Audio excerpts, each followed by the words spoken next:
ரோட்ல ஒரு accident victim ஒருத்தர் இருக்காருன்னு வச்சுப்போம். இல்லை ஒரு கிரைமோட ஒரு விக்டிம் யாருன்னா ஒருத்தர் இருக்காரு, இல்லை ஒரு அட்டெம்ப்ட் டு சூசைட் ஒருத்தர் பண்ணியிருக்காரு, ஒரு பாய்சன் சாப்பிட்டாரு. இமீடியட்டாக பக்கத்தில் இருக்கிற ஒரு ஹாஸ்பிட்டலில் சேர்க்கணும், ஒரு எமர்ஜென்சி மெடிக்கல் எய்டு ஒன்று கொடுக்கணும். அப்படின்றது இருக்கும்போது அந்த ஹாஸ்பிட்டல்ஸ் ஒரு ப்ரைவேட் ஹாஸ்பிட்டலாக இருந்ததுன்னா, இல்லை ஒரு ப்ரைவேட் நர்சிங் ஹோமாக இருந்ததுன்னா அவரை ரிஜெக்ட் பண்ண முடியுமா, ரிஜெக்ட் பண்ணுற ரைட் இருக்கான்னு சொல்லி ஒரு கொஸ்டின் ஒன்று ரைஸ் பண்ணப்பட்டது ரீசெண்டாக. இப்படி பண்ணுறதுக்கான ரைட் ஹாஸ்பிட்டல்ஸ்க்கு கிடையாது. கிட்டக்க இருக்கிற ஹாஸ்பிட்டல்ஸ் இமீடியட்டாக அவருக்கு எமர்ஜென்சி மெடிக்கல் எய்டு கொடுக்கணுன்றது ஹாஸ்பிட்டல்ஸோட டியூட்டி, டாக்டரோட டியூட்டி. அது மட்டும் இல்லாமல் அந்த பேஷண்ட்டுக்கு அந்த எமர்ஜென்சி மெடிக்கல் எய்ட் கிடைக்கணுன்றது அவங்களோட ஜீவாதார உரிமைன்னு கூட சொல்ல முடியும். இது 1989 ஒரு சுப்ரீம் கோர்ட் கேஸில் பரமானந்த் கத்ரா வர்சஸ் யூனியன் ஆஃப் இந்தியான்னு ஒரு கேஸில் வந்தது. அதாவது ஒரு ஸ்கூட்டரிஸ்ட் ஒரு ஆக்சிடென்ட்ல அடிபட்டுக்கிட்டாரு.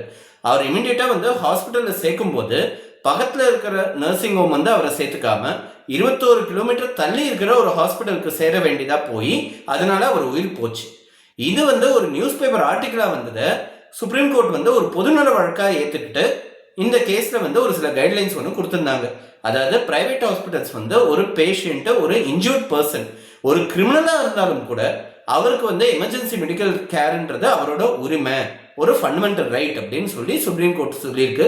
ரொம்ப ஒரு முக்கியமான விஷயம், தெரிஞ்சுக்க வேண்டிய விஷயம், அவேர்னஸ் இருக்க வேண்டிய ஒரு முக்கியமான ஒரு விஷயம் அப்படின்றத நம்மளால சொல்லணும்.